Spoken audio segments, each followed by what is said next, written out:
तो स्वागत है आप सबों का हमारे एजुकेशन की इस नई दुनिया राजन अबिलीफ में। आज 27 फरवरी 2021 है और आज के इस वीडियो में हम लोग पिछले 2 दिन के इम्पॉर्टेंट डेज के करंट अफेयर्स को डिस्कस करेंगे जो हमारे एग्जाम के पॉइंट ऑफ व्यू के लिए बहुत इंपॉर्टेंट है। तो चलिए वीडियो को शुरू करते हैं। आज का जो हमारा पहला प्रश्न है, अभी हाल ही में भारत सरकार ने कब से कोविड टीकाकरण अभियान के दूसरे चरण को शुरू करने की घोषणा की है?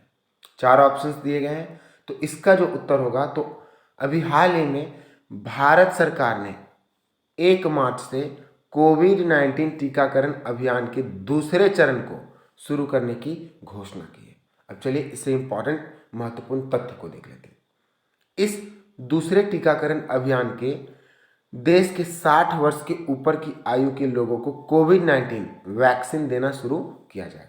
यानी कि अब तक 60 वर्ष से कम उम्र वाले व्यक्ति को कोविड-19 के टीका को दिया गया और अब जो कि 1 मार्च 2021 से शुरू होने वाला दूसरा अभियान है कोविड-19 का, अब 60 वर्ष से ऊपर वाले व्यक्ति को दिया जाएगा।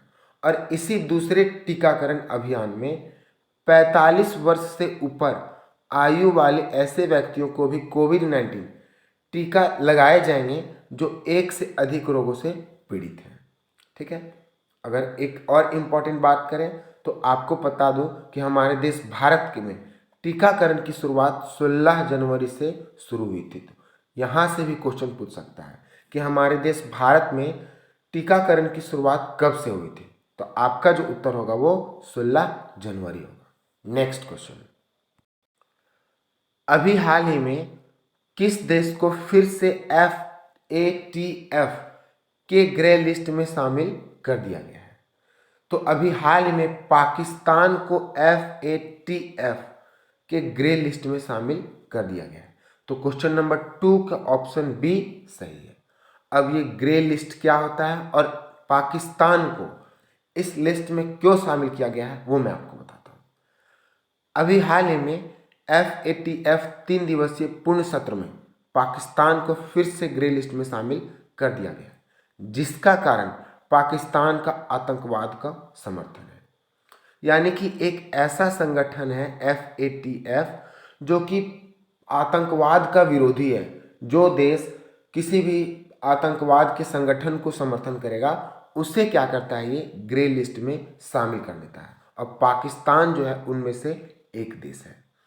पाकिस्तान को वर्ष 2008 से ही FATF के ग्रे लिस्ट में शामिल किया गया है। तो ये वाकई एक लंबा समय है कि एक लंबे समय से पाकिस्तान को इस लिस्ट में शामिल कर दिया गया है और शामिल किया जाता है। अच्छा, जिस देश को पाकिस्तान मतलब ग्रे लिस्ट में जो शामिल किया जाता है उससे उसको होता क्या है, उससे उसको क्या नुकसान होते हैं, तो मैं आपको बताता हूँ कि जिस देश का नाम इस लिस्ट में नामांकित किया जाता है उसे एशियाई विकास बैंक यानी कि एशियन डेवलपमेंट बैंक, अंतर्राष्ट्रीय मुद्रा कोष IMF और विश्व बैंक जैसे अंतर्राष्ट्रीय संगठनों से वित्तीय सहायता प्राप्त करना मुश्किल हो जाता है। यानी कि अगर पाकिस्तान FATF के ग्रे लिस्ट में शामिल है और ये चाहता है कि इस प्रकार के संगठन से वित्तीय सहायता ले, तो ऐसा करना इसके लिए मुश्किल होगा। ठीक है, तो आपको इसे याद रखना है।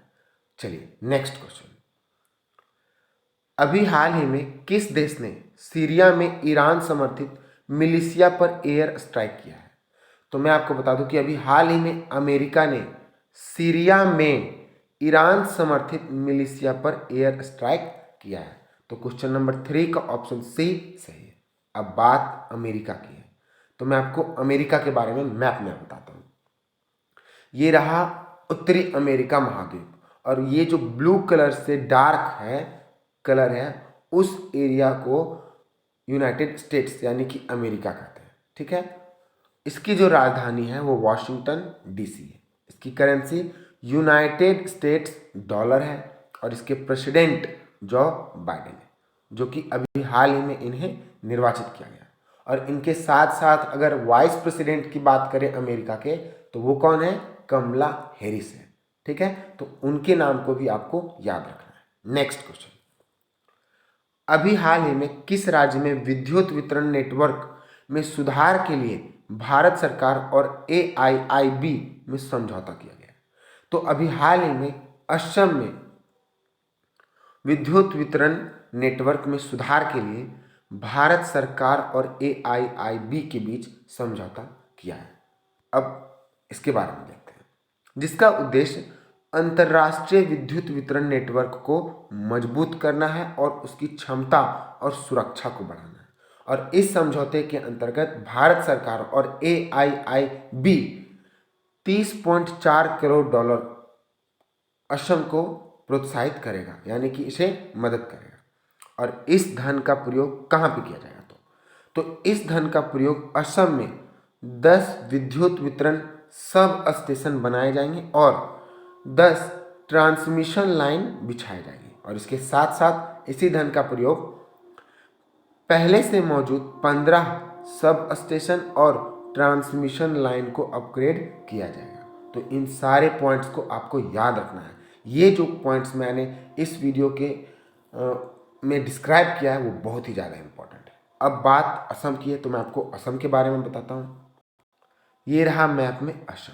असम के मुख्यमंत्री सर्बानंद सोनोवाल, असम के गवर्नर जगदीश मुखी, असम की विधानसभा में 126 सीटें हैं, असम के लोकसभा में 14 सीटें हैं और असम के राज्यसभा में 17 सीटें हैं। असम का राजकीय पशु राइनोसोरस है। असम का राजकीय पक्षी व्हाइट विंग्ड डक है और असम का राजकीय पुष्प फॉक्सटेल और असम का राजकीय वृक्ष होलोंग का वृक्ष है। तो इन सारे पॉइंट्स को आपको याद रखना है। नेक्स्ट क्वेश्चन, अभी हाल ही में किस खेलो इंडिया राष्ट्रीय शीतकालीन खेल का उद्घाटन किया गया है? तो अभी हाल ही में दूसरे खेलो इंडिया राष्ट्रीय शीतकालीन खेल का उद्घाटन किया गया है। तो क्वेश्चन नंबर 5 का ऑप्शन बी सही है। मैं आपको बता दूं कि इस दूसरे खेलो इंडिया राष्ट्रीय शीतकालीन खेल का उद्घाटन हमारे देश के प्रधानमंत्री नरेंद्र मोदी जी के द्वारा किया गया। तो यहाँ से एक प्रश्न बनता है, प्रश्न पूछेगा कि दूसरे खेलो इंडिया राष्ट्रीय शीतकालीन खेल का उद्घाटन किसके द्वारा किया गया? ऑप्शन में राष्ट्रपति, प्रधानमंत्री, गृह मंत्री, रक्षा मंत्री, कुछ भी दे सकता है। तो आपका जो उत्तर होना चाहिए वो क्या होना चाहिए? प्रधानमंत्री के द्वारा, और प्रधानमंत्री नरेंद्र मोदी जी के द्वारा। चलिए आगे देखते हैं। इस राष्ट्रीय शीतकालीन खेल में 27 राज्य और केंद्र शासित प्रदेश की प्रतिभागी भाग लेंगे। ठीक है, इस खेल का आयोजन गुलमर्ग में किया गया है। तो यहां से भी हम लोगों का एक प्रश्न बनता है। प्रश्न क्या पूछेगा एग्जाम में कि दूसरे खेलो इंडिया राष्ट्रीय शीतकालीन खेल का उद्घाटन कहां पर किया गया है? तो आपका जो उत्तर होगा वो क्या होगा? गुलमर्ग होगा। चलिए, इसका आयोजन यानी कि यह जो दूसरा खेल इंडिया राष्ट्रीय शीतकालीन खेल है किसके द्वारा किया गया है? तो इसका आयोजन युवा कार्य और खेल मंत्रालय ने जम्मू कश्मीर खेल परिसर तथा winter games association of Jammu and Kashmir के सहयोग से किया है। तो यहाँ से भी एक प्रश्न पूछ सकता है कि इस दूसरे इंडिया खेल राष्ट्रीय शीतकालीन खेल का उद्घाटन किसके द्वारा किया गया है और आयोजन किसके द्वारा किया गया। तो यहाँ से आपको इन सभी चीज़ों को ध्यान में रखना होगा, क्योंकि प्रश्न एग्जाम में कैसे पूछे जाएंगे वो किसी को पता नहीं है।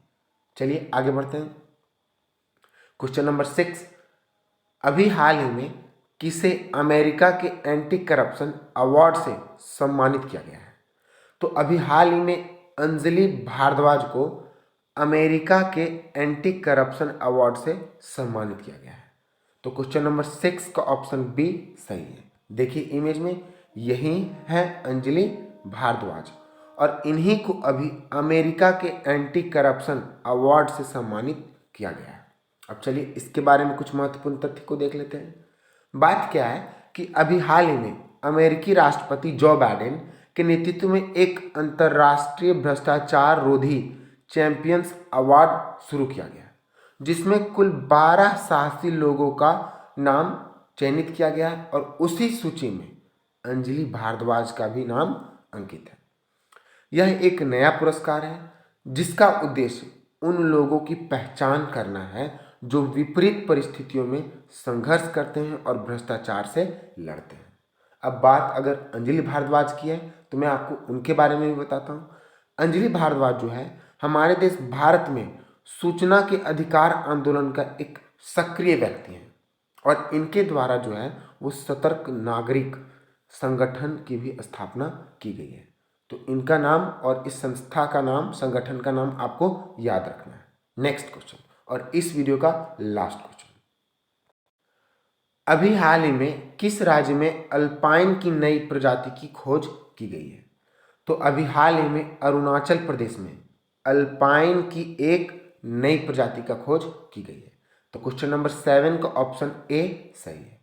अब बात जब अरुणाचल प्रदेश की है, इसके बारे में तो मैं जरूर बताऊंगा। देखिए, ये रहा मैप में अरुणाचल प्रदेश।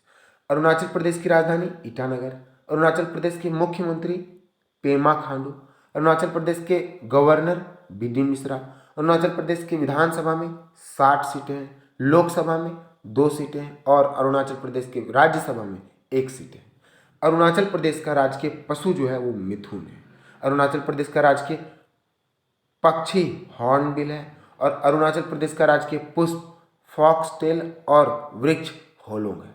अगर आपको अभी याद होगा तो मैंने अभी इस पुष्प का नाम असम की राजकीय पुष्प के रूप में बताया और इस वृक्ष का नाम असम के राजकीय वृक्ष के रूप में बताया। तो आपको इन दोनों को नाम याद रखना है, ठीक है।